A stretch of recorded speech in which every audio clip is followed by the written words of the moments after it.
community, I'd say that there's a fear of artificial intelligence, and also to some extent within the larger human community, there's a similar fear, perhaps not the same type of fear, but yeah, I guess it's to some extent similar. I know Elon Musk sometimes speak about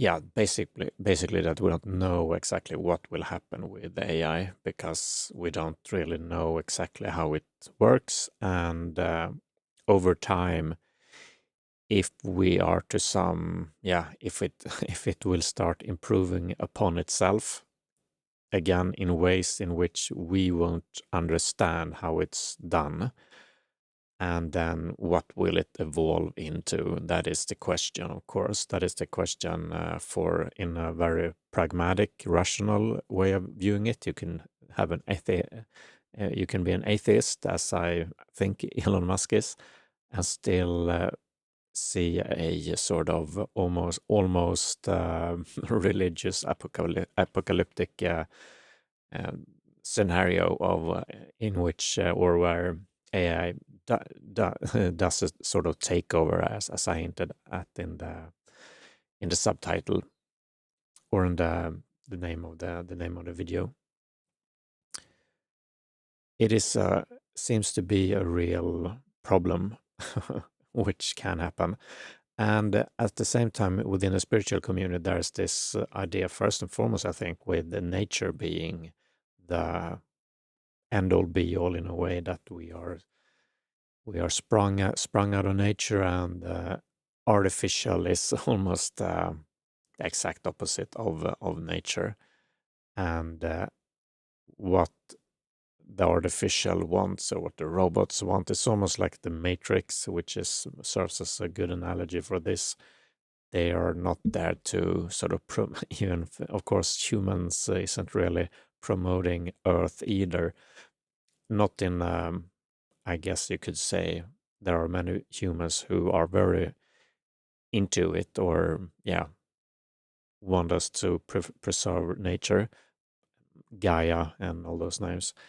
Yet in actuality, I think, yeah, for sure, humans have done a lot of harm to the earth, it seems, and the proliferation of possible AI could further enhance that drive, and also, of course, could wipe out humanity too. So that those are the big questions, I think, from in part from the rational, unspiritual group of people like Elon Musk and other thinkers. And then it's also from, I would say, someone like that I've seen, Corey Good, for example, is someone that comes to mind, who has spoken to this very theme, and even people who claim that they have foreseen this, in that AI will that we have AI basically in the future already. And it is a possible timeline, as some people think, that there are possible timelines, and maybe they are parallel. I think Bashar is someone who often speaks in this way, and that there are possible timelines, or there are timelines already in which this has happened, and it hasn't been a good thing, basically. So it's something to avoid by any means necessary. Seems hard to stop, though, right? Even, yeah, both in a spiritual, whatever that would mean, and rationalistic way of thinking. I would also like to speak to the idea of AI in a more pragmatic, or on the rational side, in terms of jobs and the problem there, because people think that just like illegal immigrants will take our jobs, many think that AI will take their jobs too, and it's really hard to, I think, make. Well, you can make informed guesses, but it's hard to make. I'm starting to think about the movie Deadpool 3 the other day that I watched. It said an informed wish. Well, uh, I think informed guesses is as close as we can come, and they can often be really off. I would say that the hype, if we are to believe history, the hype around AI is or is might be unfounded, because there are a lot of videos that I have up now. If you just do a search for AI hype, you can see that there are several videos addressing possible problems with the hype, if it is hype, that is. Is it a hype, or hype meaning is basically that it's over exaggerated? And maybe it is, maybe it isn't. But what I've seen from some thinkers, and I think and what I meant with history is just that we had, in the 2000s, I think already we had a big IT bubble that burst. We also had in more recent times, there were during the pandemic, a lot of people thought that and a lot of these companies invested a lot in a lot of people, engineers and IT people, or whatever name they have, programmers, because it was such a boom on all those things, because basically people were at home all the time and used the internet much more. And now it's not a boom anymore, and people are getting fired instead. So that was, it was true to some extent, but they also, they would have been better off not hiring all those people. The same thing with Meta, Zuckerberg made some really bad decisions with VR and Meta, Facebook, whatever you want to call it. He thought that everybody was going to go online using VR, and VR is still, I remember seeing VR when I was 10 years old, basically like 30 years ago. And people saying this is the next big thing. It's going to just explode as soon as the technology gets a little better. And I think we've seen that to some extent even now, that it's actually starting to become somewhat usable for some people. And like a new boom of virtual reality. Yet it is far from something that I was going to say Elon Musk, Zuckerberg were visioning or envisioning. This, it just hasn't happened. People just mostly just get, at least I do, and what I see online too, they get motion sickness, and it's not a pleasant experience to play games or do anything in VR. It's really cool, and in theory, I mean, a lot of things are great in theory. In practice, it isn't a great thing yet. Maybe over time, if we take Nick Bostrom, his argument about, again, if we mesh this VR, we mesh it with AI, and we look at his argument for us living in a simulation, basically, or not basically, literally. He would also say that as soon as, or over time, just as we see with VR, it hasn't happened as quickly as we thought it would, but we can postulate that in at least like 30 years, it's going to be really good. And it will be photorealistic, and over time it will become so immersive, and that we may not even recognize it from reality. That is basically Nick Bostrom's argument, as I understand it, with the simulation hypothesis, that we will maybe not put a VR headset on ourselves, but we will be able to simulate worlds, basically, because the technology will keep continuing getting better and better and better. It doesn't move exactly as fast as people thought. I remember, was it Kurzweil or someone who said that, he thought that it would go quicker, basically, that we have this exponential growth all the time with the technology and microprocessors and chips and all that. And as far as I understand it, that hasn't happened, even though it has to some extent. That's the thing, though, right? With AI, we have this hype, going back to it now, that the hype is that it will take over all the jobs, it will automate everything, and yeah, it's obviously not. It's obviously really hard to build robots that are able to, or even make a self-driving car. Elon Musk has spoken about that for years now, and we see there are a lot of things being automated within within cars for sure, and they're getting better and better. But we still don't have a self-driving car. I think he was postulating that would have happened a few years ago, but it hasn't, and I'm not sure how close we are to it yet. Teaching a human to drive, I think it was this guy in this video spoke about that. It's just an example where it's really hard to teach a robot to do it, or teaching some algorithm or a program to do it, whereas a human can learn it pretty quickly. Yeah, so that's one thing. And taking over jobs, it doesn't seem to be happening a whole lot as far as I've seen. Maybe it will be able to do so. Some, definitely a lot of you can make art, or you can make different kinds of photos, and yeah, a lot of stuff with ChatGPT and, for instance, Midjourney regarding AI photos, AI pictures. Those are really working out great, and maybe movies, and maybe using it for programming, and or at least help with programming.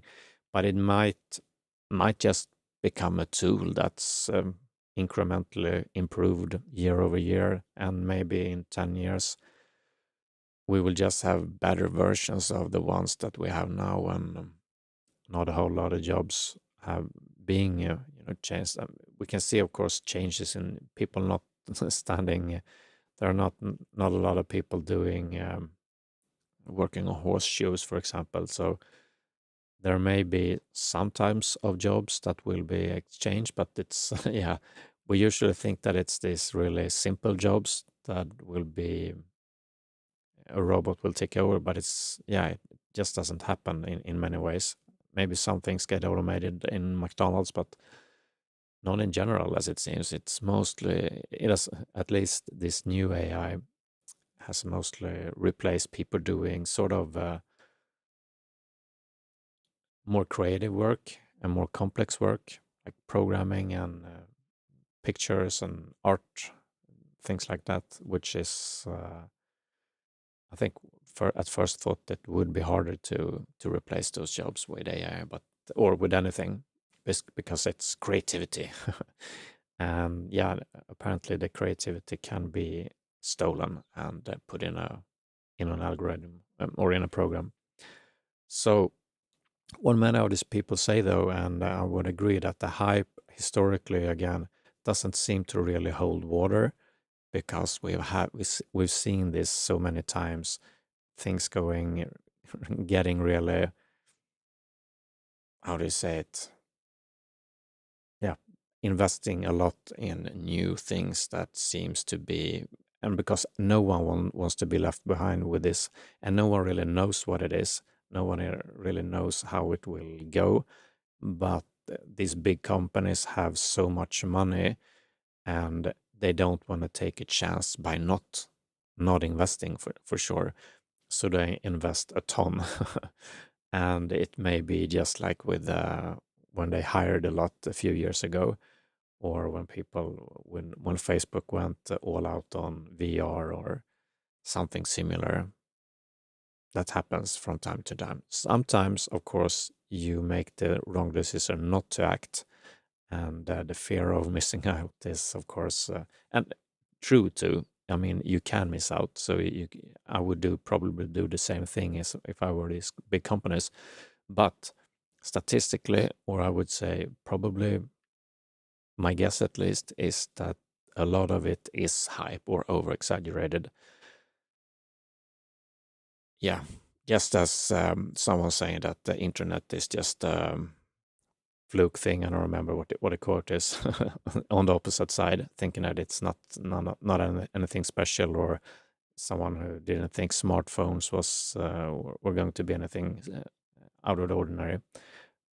So it can be on both sides of that. I just think we're seeing that with AI, a lot of the bold claims like the singularity claim once made by Kurzweil and others. Yeah, it just doesn't seem to me at least, it doesn't seem to really pan out. We will see. It's hard to tell at the moment. We'll see in 10 years perhaps, but ChatGPT, of course, is great for many things, and students in high school can use it to write better papers than they can themselves, and that's very impressive for sure. So a lot of things are definitely impressive. It's just not the future of some really intelligent life form that is way in the future. It may go quick, who knows? But it's it's just, I don't think it's happening anytime soon. I have no idea though. I'm just thinking of how it usually is with these kinds of things. When there's a new thing, everybody's jumping on it and believing it's going to be the next huge thing, which it is now in many ways. It's just not what many people are claiming that it could be, at least not yet. So, and from a spiritual perspective, there's this idea, of course, of AI taking over and hurting us in some spiritual way, like we wanting to be. I'm thinking of Brian Johnson, the longevity guru, wanting to upload ourselves on the interweb, sort of making our downloading our consciousness and using AI to do that. That is, of course, real fiction as it is now. But he also speaks about the singularity in terms of longevity medicines or life extension practices becoming so good. This has been an argument for a long time too. Reaching, what do they call it? Escape velocity, I think. So when our longevity medicines and practices are becoming so good that we basically don't age anymore. So we it's almost a similar singularity argument. So when they keep improving, and if they're going to improve exponentially or really fast, like they are now, because so many people are pouring money and research into this too. People want to live forever, and we will see practices being better and better and better and better and better at extending lifespan. So if we get new techniques, practices to extend lifespan a lot, we will keep continuing, expanding on those and expanding lifespan. And you will reach basically escape velocity. Theoretically, within 100 years, there will be extremely efficient modes of extending lifespan, perhaps extending it several hundred years. And then in several hundred years, there will, of course, be even better. So that's the argument, basically, which is, I think, sound. It's possible. It's just hard to know. But with, again, if AI promises to live up to its name or the hype, that will also play into this, of course, because AI will be able to theoretically produce even better stuff than we can ourselves, basically. Okay, so yeah, I think there's a lot of hype around it. I think it is. And I don't know if it's really too much to go on right now, even though it's really interesting. But yeah, I think it's something with the 5D consciousness, and everything is going to get within spiritual communities or some spiritual communities. They often say that, yeah, the 5D consciousness is coming. We're going to shift. We're going to shift. Everything is going to change. The energy is just getting so extreme and intense, and you see everything happening in the world right now. And next year there's going to be big things. It's just that people have been saying this forever, for decades. People have been saying these things with the singularity when it comes to machines, and now AI, and it just haven't it hasn't happened yet. I think that's my point, and to be searching for it also, I think, is from a spiritual perspective for sure. It's just not a good way to go. It's not a problem to be interested in it, and everyone does whatever he or she want to do. But most spiritual traditions recommend not searching for things like this. Basically, it is really a stretch, or really you're really grasping for things. If you have your sights set on living forever, or whatever it is, something big going to happen in the future, which is going to change everything. I'm gonna be rich, or so whatever it is in the future is not the goal of spirituality, or not, at least not the mystical traditions that I'm usually speaking about. The goal of spirituality is to wake up from even that, wake up from the idea of living forever, wake up from the idea of fears about AI or not AI, or singularity or simulation hypothesis.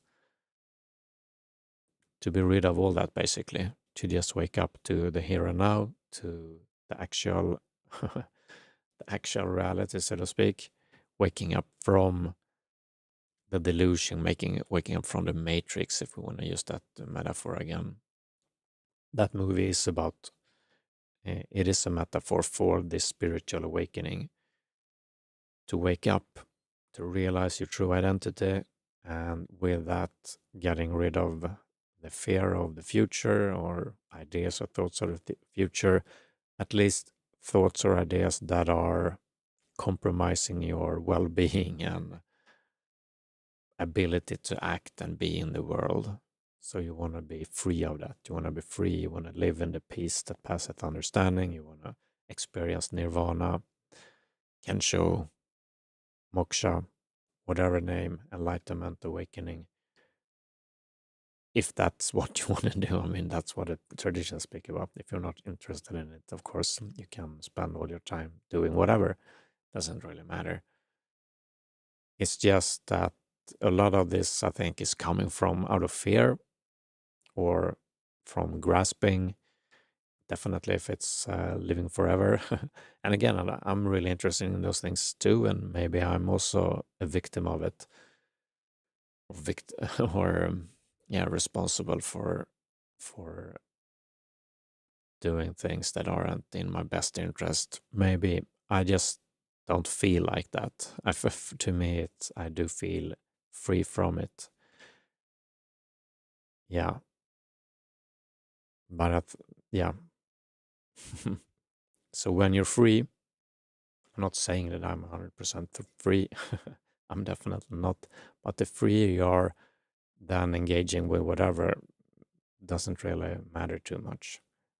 If you want to engage with basketball, or kite surfing, or singing, or AI, or longevity, yeah, it doesn't matter. Everything is the same thing, basically. Yeah, okay. That's my